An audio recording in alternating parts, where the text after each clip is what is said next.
Shanghai cooperation organisation এসসিওর ২৪তম সম্মেলন ও রাষ্ট্রীয় সফরের অংশ হিসেবে বর্তমানে কাজাখস্তানে অবস্থান করছেন চীনের প্রেসিডেন্ট শি জিনপিং। গত মঙ্গলবার দেশটির রাজধানী আস্তানায় পৌঁছান তিনি। বৃহস্পতিবার দিনব্যাপী অনুষ্ঠিত হবে এসসিওর সম্মেলন।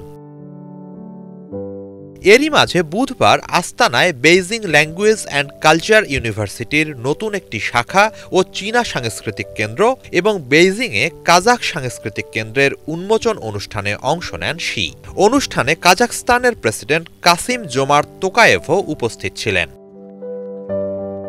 চীনা ভাষা ও সংস্কৃতির প্রতি আগ্রহ থেকে ১৯৮৩ থেকে ১৯৮৪ সাল পর্যন্ত বেইজিং ল্যাঙ্গুয়েজ অ্যান্ড কালচার ইউনিভার্সিটিতে পড়াশোনা করেন তোকায়েভ। সেখানেই চীনা ভাষা শেখেন তিনি। মূলত বেইজিং ও আস্তানার মধ্যে শিক্ষা ও সাংস্কৃতিক আদান প্রদান আরও জোরালো করতেই চালু করা হল এ দুই সংস্কৃতি কেন্দ্র ও বিশ্ববিদ্যালয়।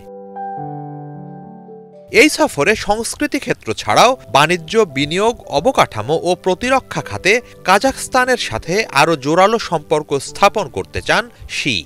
এরই মাঝে দুই দেশের সম্পর্ককে অনন্য বলে আখ্যা দিয়েছেন তিনি। আন্তর্জাতিক পরিস্থিতি যেমনই হোক না কেন, বেইজিং বরাবরের মতোই আস্তানার সাথে দীর্ঘস্থায়ী ও বন্ধুত্বপূর্ণ সম্পর্কে বিশ্বাসী বলে জানিয়েছেন চীনের প্রেসিডেন্ট। হিজল জুবায়ের, বাংলাভিশন।